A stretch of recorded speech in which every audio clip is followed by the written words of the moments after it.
Zamanınız hayırlı olsun saygılı seyirciler. GRT kanalının efirinde Gagozya Gün Günden programması sizinden ben Valentina Çoban. Bugün stüdyamızda laf edeceğiz Süleyman Demirel'in adına lisey için. Bu öğretim kurumu Kongas köyünde artık 25 yıl çalışır. Bu kurum ne türlü büyük başarıları adır öğrencilerine hem ne türlü büyük kapıları açır kendi başarılarına değini. Bunun için söz tutacağız bugünkü gün stüdyamızda. Misafirlerimiz artık karşımda. Onlarla sizi tanıştırma isterim. Bugün stüdyamıza teklif ettik Süleyman Demirel'in adına liseyin öğrencisini Ergin Yılmaz'a. Ergin Bey, selamlarım sizi. Zamanınız hayırlı olsun. Teşekkürler Valentina Hanım. Sağ olun. Sizin de zamanınız hayırlı olsun. Sağ olun. Siz de hep öyle bugünkü gün stüdyamızda bulunur Kadir Dağlı, Süleyman Demirel'in adına liseyin fizika öğreticisi. Zamanınız hayırlı olsun size de derim Kadir Bey. Zamanınız hayırlı olsun. Teşekkür ederiz bizi davet ettiğiniz için. Siz de sağ olun. Hani kabul ettiniz bizim teklifimizi.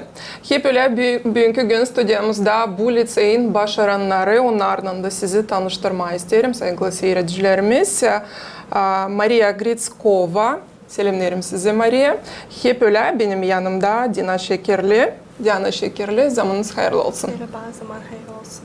Ergin Bey, ilk soruşum size olacak. Yaklaşık kendi sonuna yeni bu öğretmek yılı. Başarılarınız var, sonuçlarınız var. Söyleyiniz neyle bu öğretmek yılı başkalaşır, ayrılır kalan öğretmek yıllarından? Hem ne kadar da o başarılı oldu? Bu yıl 166 öğrencimiz vardı okulumuzda toplamda. 36 öğrencimiz mezun oldu. İşte Maria ve Diana gibi. Bu 36 öğrencimizin bakalavra sonuçları geçen yılki öğrencilerimizden 10 puan daha yüksek.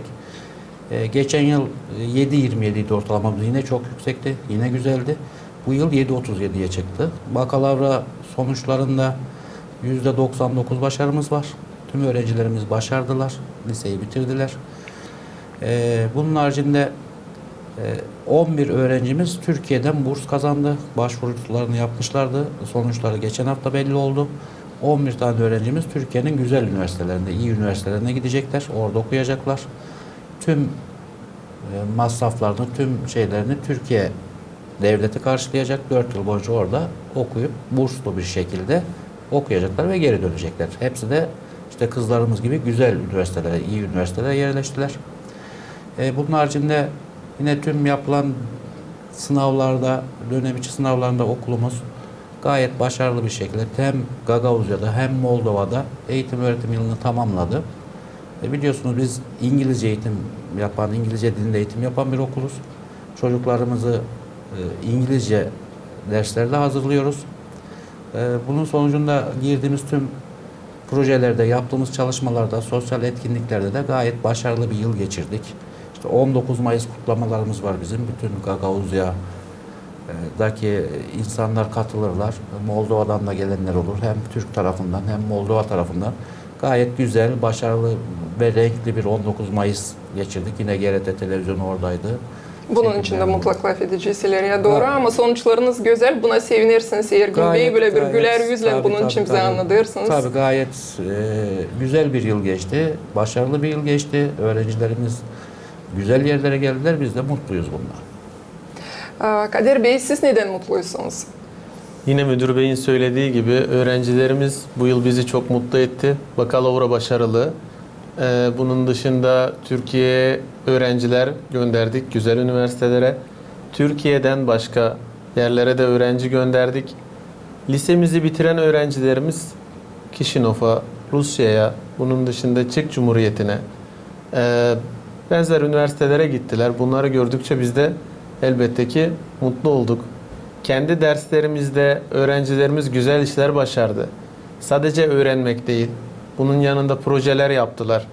Sadece dersleri değil, başka şeylere de robotik, programlama, müzik, spor, benzer etkinlikler yaptılar. Sayamıyoruz. Tiyatro, işte programlarda başka işler. Şimdi onlar da bize anlatır. Bunları gördükçe biz elbette ki seviniyoruz. Yüzümüz gülüyor, mutlu oluyoruz. Robotlar için söylediniz. Kadir Bey de geldi aklıma, şanslıyım çünkü bu robotları ben de gördüm. Böyle bir kolayım oldu. Geçen bulundum sizde liseyde. Süleyman Demirel'in adına liseyinde Kongaz'da. Bu robotları gördükçe şaştım. Ama sonra daha da çok şaştım. Geçen öğrendim hani fizika derslerini İngiliz dilinde götürürsünüz. Bu ne kadar zor mu, kolay mı bizim öğrencilerimiz için? Evet. Çünkü ilk sınavdan öğrencilerimiz orada öğrenmiyor. Onlar 7'den olsa 8'den katılırlar, sizin liseyinize geçiyorlar. 8. sınıfta başlıyorlar. 8 ve 9. sınıfta fizik, kimya, biyoloji, matematik ve diğer dersleri Rusça dilinde öğreniyorlar. Ama İngilizce de öğreniyorlar aynı zamanda. Beraberce götürüyorlar. 10. sınıfa başladıklarında fizik, kimya, biyoloji ve matematik derslerini de İngilizce dilinde öğreniyorlar. Tabii ki programlar Moldova ile öğrettiğimiz şeylerin hepsi aynı. Sadece Rusça dilinde değil de İngilizce dilinde eğitim veriyoruz. Böylece çocuklar İngilizceyi de daha güzel öğreniyorlar. Dünyanın hangi üniversitesine giderlerse orada da bir problem yaşamadan, zorluk yaşamadan öğrenebiliyorlar. Diller kapıları açır. Sizin için kızlar isterim sorma, ne kadar önemli diller bilmeye. Diana, kaç dilde bol bol laf edebilirsin? Ben Türkçe biliyorum, İngilizce biliyorum bu lise sayesinde. Rusça ana dilim ve Gagavuzca biraz biliyorum. Ama ve Rumence tabii ki de çünkü Moldova'da yaşıyoruz. Ama tabii ki de bu lisede okuduğum için İngilizcem çok iyi çünkü bütün dersleri İngilizce gördüm ve buna gerçekten çok seviniyorum. Çünkü ilerideki hayatımda çok başarı getirecek bana diye düşünüyorum. Öyle. Ve diller gerçekten çok önemli. İnsan ne kadar dil bilirse o kadar fazla kendini açıyor ve daha çok düşünebiliyor farklı dillerde. O yüzden bu çok iyi bir şey ve ben çok mutluyum. Çok şanslısınız, böyle başaranlarınız var ama gene de başaranlar çünkü başardı Diana. Bu yıl 12. klası artık bırakır Süleyman Demirel'in adına liseyine ama yine de yeni öğrencileriniz gelecek. Yeni öğrencilerimiz gelecek hem de biz mezun ettiğimiz öğrencilerimizle kopmuyoruz. Onlar hep gelirler, bizi ziyaret ederler, dönerler. Okula her geldiklerinde muhakkak irtibatımız kesilmez, devam eder şeyimiz. Güzel. Maria, sen niçin seçtin bu liseyi? Niçin böyle bir karar kendin için aldın? İlk önce okulun yüksek eğitim seviyesi için çünkü Gagavuzya'da sadece bir okulda eğitim İngilizce veriliyor. Bu yüzden tabii ki de dilleri öğrenmek için bu okulu seçtim. Öğretmenler diğer ülkelerden geldiği için kültürü anlıyorum ve şu okul birçok şeyde yardımcı oluyor. Yani onların yardımıyla başka ülkelere gittim ve kendimi başarılı diye hissediyorum. Artık başardınız 12. klası, ikiniz de bilirsiniz nerede öğrenciniz, bu sınırları, bu saklılıkları açınız. Ne zamandan beri başladınız hazırlama bu dokumentleri ki girmeye, öğrenmeye yüksek öğretim kurumlarına aşırı devletlerde? Diana. Bir sene önce başladık. Ya 12.sinde başlangıçta başladık. Evrakları toplamaya. Hocalarımız da sağ olsunlar bize yardım etti. Bize yol gösterdi. Çünkü gerçekten zor bir yoldu. Onlar olmasa biz nasıl yapardık bilmiyoruz ama gerçekten onlara, okula da bütün öğretmenlere teşekkür etmek istiyorum. Çünkü zor bir dönemdi. Şu an biz kabul edildik üniversitelere ve gerçekten onlar sayesinde her şey oldu. Hangi zanaatı kabul edeceksin? Профессия? Какую Lojistik, профессию выбрала? uluslararası ticaret, lojistik, logistika. Senin için bu meraklı, bunu seçtin. Evet, çok istiyordum ve kazandım. Gerçekten çok mutluyum. Maria, hangi zanaatı seçtin? Aynı fakülteyi. Birlikte olacaksınız, öyle mi? Hayır. Maalesef birlikte değiliz ama hep Türkiye'deyiz ve çok iyi üniversiteleri kazandık. Çok mutluyuz. Siz bu üniversiteyi Ergin Bey eminim daha iyi bilirsiniz. Söyleyiniz ne kadar şanslı kızlar Tabii. hani burayı öğrenmeye gelebildiler. Ne kadar zordu bu onlar için. Diyana'nın kazandığı üniversite Bursa Teknik Üniversitesi'nin bir bölümü. Maria 9 Eylül Üniversitesi İzmir'i kazandı. Her iki üniversiteye de Türkiye'deki öğrencilerin girebilmesi için %1'lik dilim deriz biz ona. Yani 100 öğrenciden bir öğrenci girebilir. Ancak bayağı bir çalışması gerekir oradaki öğrencilerin oralara girebilmesi için. Çok iyi üniversiteleri Türkiye'nin işte 150-180 üniversite var Türkiye'de. İlk 5 üniversitesi diyelim belki kazandıkları üniversiteler, güzel üniversiteler. Diğer çocuklarımızın da öyle 11 kişi kazandı. İyi olacak onlar için, iyi yerlere gelecekler. Ben eminim ona. Güzel okuyacaklar orada da gidip. Güzel de eğitim alacaklar. Başarılı da olacaklar. Yani istedikleri bölüm zaten her ikisinin de gayet iyi oldu onlar için. Güzel, şanslıysanız Haliz'den. Özleyeceğiniz mi Süleyman Demirel'in adına liseyi? Evet, tabii ki de ben çok özleyeceğim çünkü orada bütün arkadaşlarım, öğretmenler de arkadaş gibi oldular bize. Çok yardım ettiler bize. O yüzden ben çok özleyeceğim ve elbet geleceğim buraya tabii ki de ziyaret etmeye. Maria sen? Evet, ben de okul bitirdiğim için çok üzgünüm. Çünkü zaten aile gibi olduk. Ama eminim ki hep konuşuruz, hep birbirimize haber veririz. Nerede bulunuyoruz? Yani her şeyi anlatırız. Çünkü zaten evet, Diana söylediği gibi arkadaş olduk.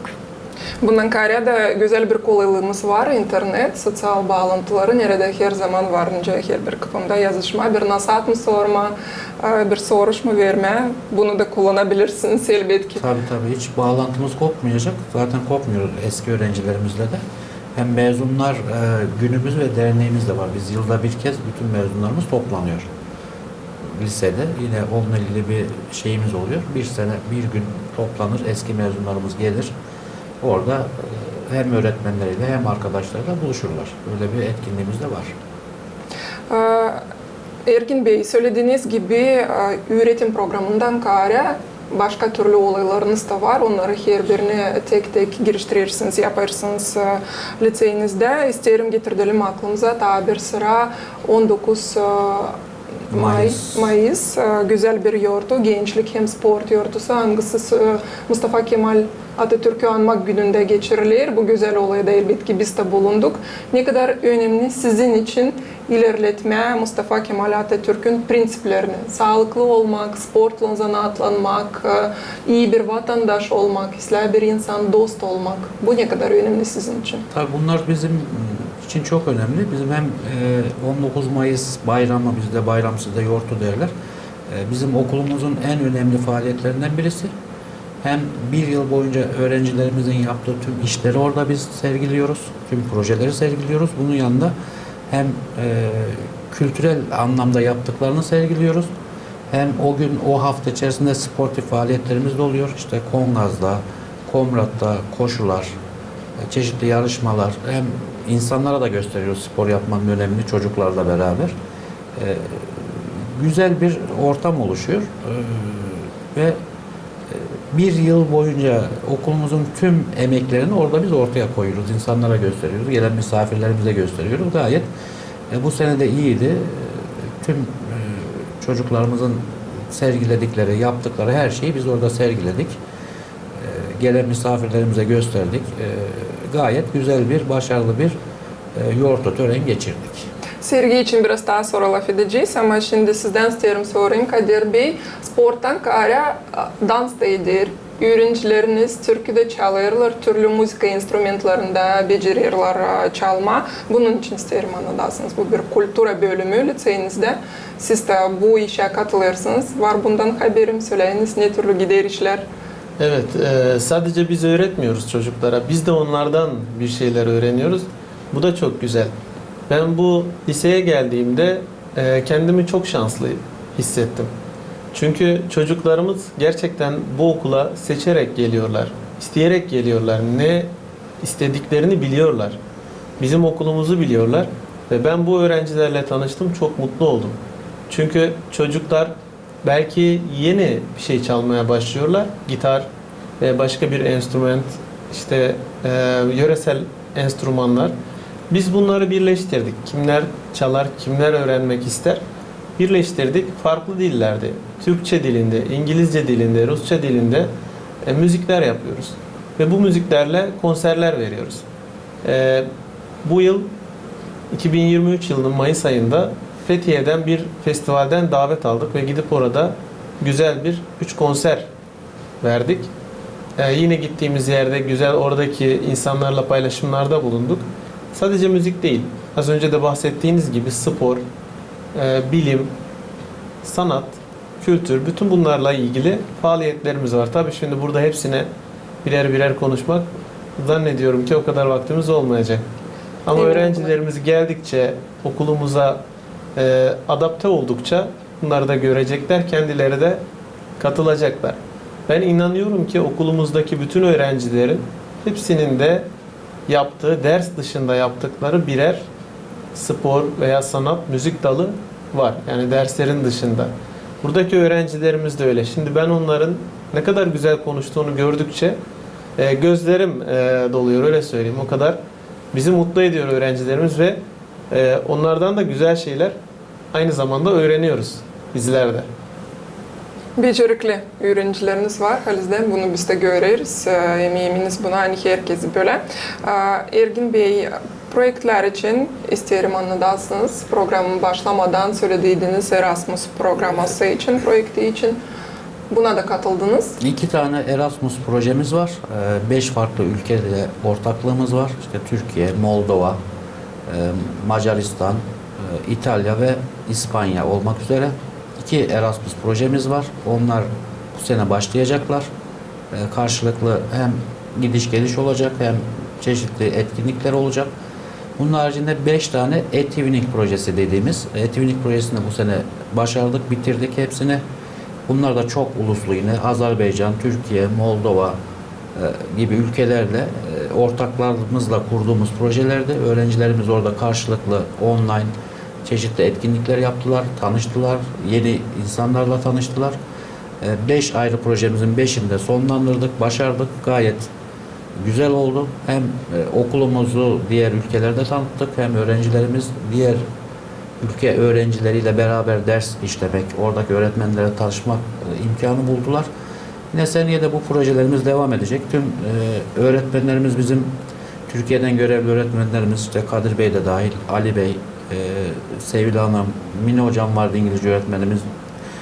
Bunlar proje konusunda uzmanlar. Bizim öğretmenlerimiz oradan çok iyi seçilerek gelirler. Birçok sınavdan geçerek buraya gelirler. Hepsi konusunda uzmanlar.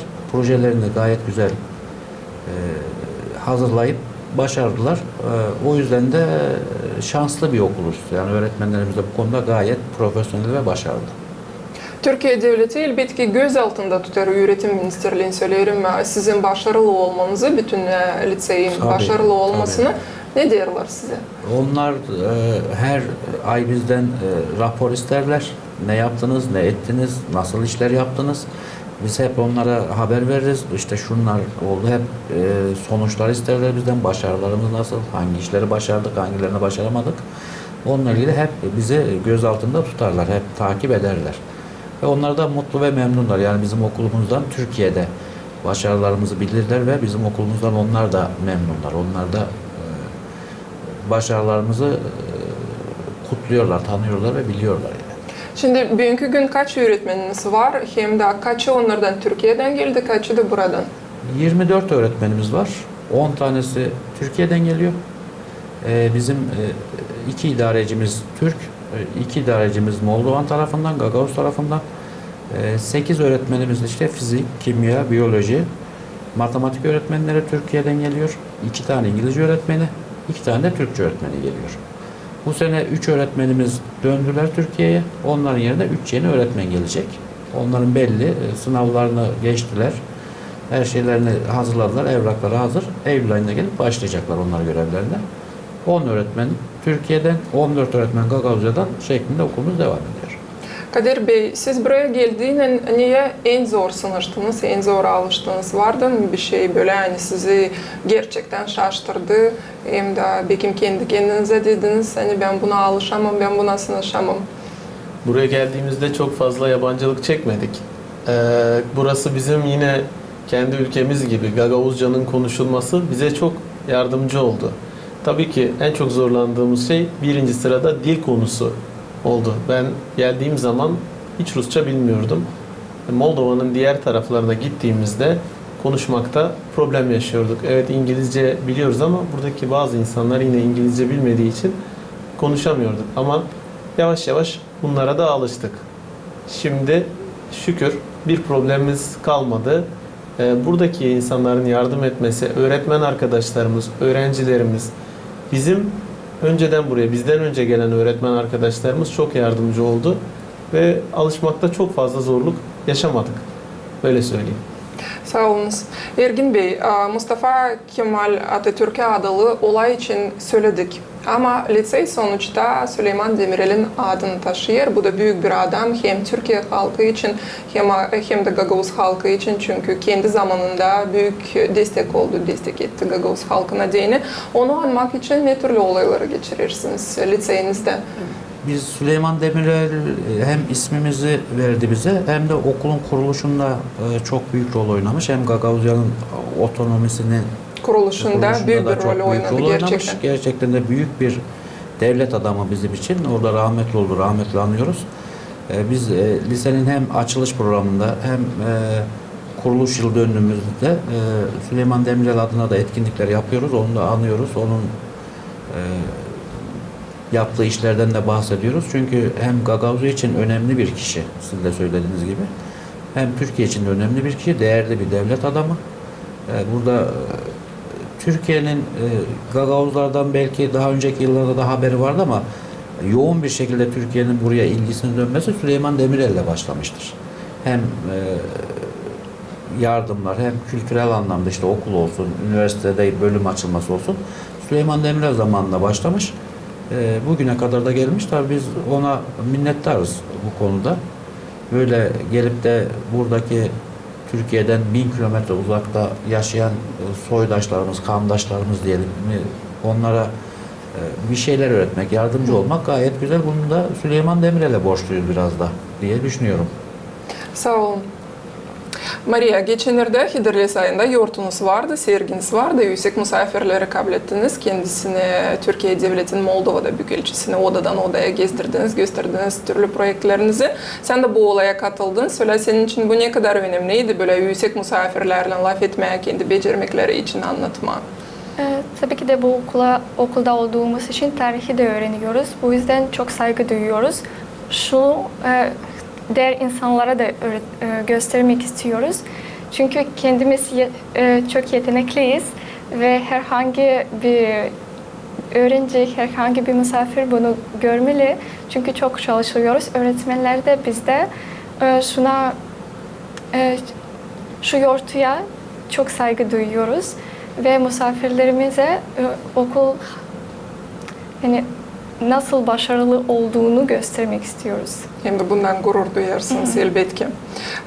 Diana, söyle, sen önce hangi öğretim kurumunda öğrendin? Buraya gelince, Süleyman Demirel'in adına liseyine gelince. Ben Kirsov'da okudum. Kirsov'da bir gimnazyada okudum. Sonra 7. sınıftan sonra o okula gittim. 8. 9. sınıfı orada okudum. 5 senedir orada okuyorum. O zaman sen kendin için belki yaptığın bir analiz, öğretim sistemi Kirsova köyünde, senin ana köyünde hem de öğretim sistemi Süleyman Demirel'in adına liseyinde. Ne kadar onlar birbirinden ayrılır hem başkalaşır senince? Benim için tabii ki de Süleyman Demirel Lisesi'nde daha iyi bir öğretim veriyorlar bize. Çünkü hem dillere daha fazla ilgi gösteriliyor. Benim okuduğum gimnazyada orada sadece Rumence ve Gagavuzca, biraz da İngilizce vardı. Burada ise çok İngilizce ders vardı. Benim işime çok yarıyor. İngilizce seviyem de çok iyi. O yüzden ben ileride de bunun yüzünden daha iyi bir iş bulabilirim diye düşünüyorum.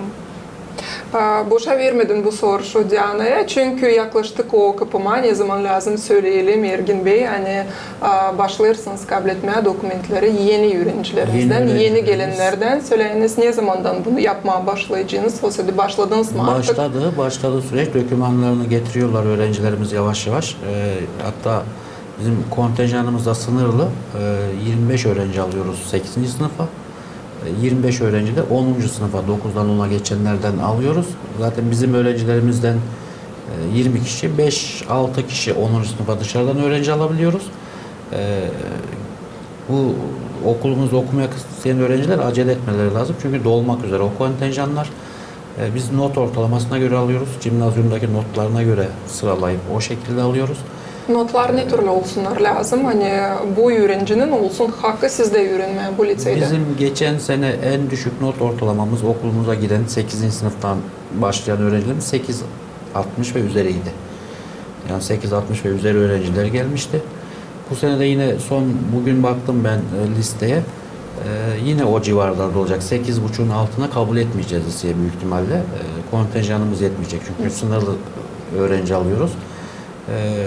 Ama birçok yerinden Gagauzyan'ın da Moldova'nın da birçok yerinden öğrenci geliyor. İşte Vulkaneş'ten geliyor, Taraklıya'dan geliyor, Cimişli'den geliyor.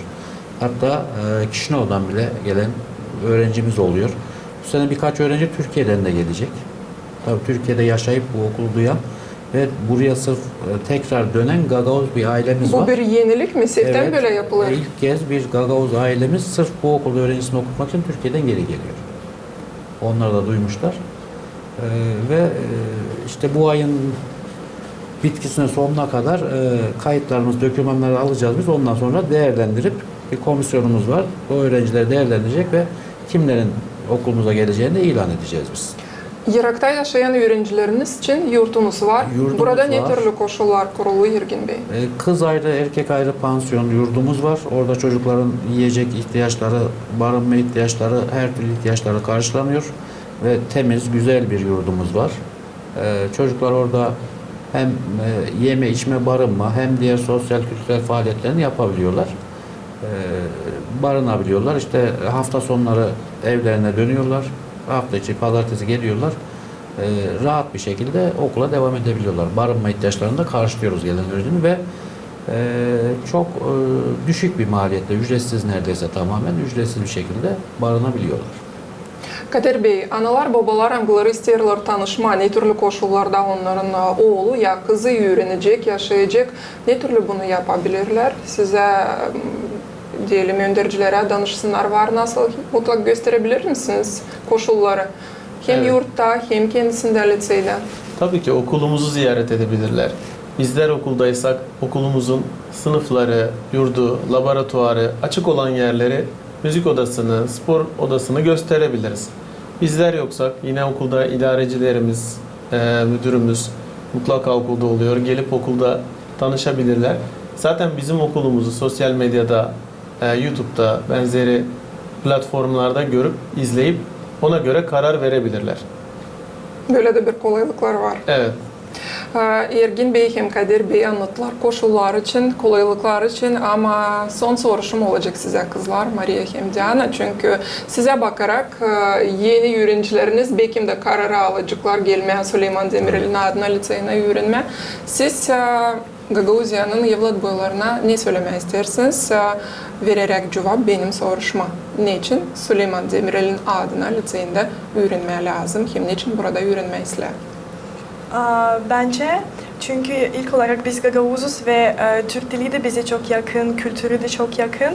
O yüzden bu lisede biz kendimizi yabancı gibi hissetmedik. Her zaman yeni şeyleri de öğrendik ve bu lise çok büyük bir avantajları bize sunuyor. Bize çok yardım ediyor. Mesela Türkiye'ye gönderiyorlar bize. Orada biz Gagauzlarımızı anlatıyoruz, Gagauzya'yı anlatıyoruz. Çünkü çok güzel bir şey Gagauz olmak ve memleketini unutmamak lazım elbet. Biz de orada okuyup buraya döneceğiz. Burada da faydalı olacağız. Böyle bir şey adadılar, döneceğimişler sonuçta. Bakacağız birkaç yıldan sonra. Maria, senin bakışın ne türlü? Çünkü çocuklar burada okumasının zor olduğunu düşünüyorlar. Ama bizim görüşümüze göre çok kolay oluyor. Çünkü öğretmenlerle de çok iyi anlaşıyoruz. Bizi anlıyorlar ve aynı şekilde konuşuyoruz diye söyleyeyim. Ve diğer dilleri öğrenmek için tabii ki de çok iyi ve Türkiye'de gidiyoruz, Romanya'da gittik. Yani onlar bizimle her zaman bize her zaman yardımcı oluyorlar. Ve söylediğimiz gibi birçok kurs var. Robot yapıyoruz, dans ediyoruz, çalıyoruz, şarkı söylüyoruz. Bu yüzden yani herhangi bir öğrenci başarılı olabilir. hem öğretim sistemi yüksek orada hem de gençler kendi vakitini güzel hem şeyin faydayla geçiriyorlar elbette. Saygılı misafirlerimiz, teşekkür ederim size. Kabul ettiğiniz teklifimizi geldiniz stüdyamıza da anlattınız. Süleyman Demirel'in adına liseyi için hem kolaylıklar için anılarını burada kurarsanız Gagauzya'nın hem de sonuçta bütün Moldova'nın gençleri için. Sağ olunuz. Tekrar size derim. Teşekkür ediyoruz. Sağ olunuz. Saygılı seyircilerimiz, size de derim sağ olunuz. Hani bizimle birlikte bu vakiti geçirdiniz. Derim size kalınız sağlıcakla hem de gelen buluşlardan TRT kanalında.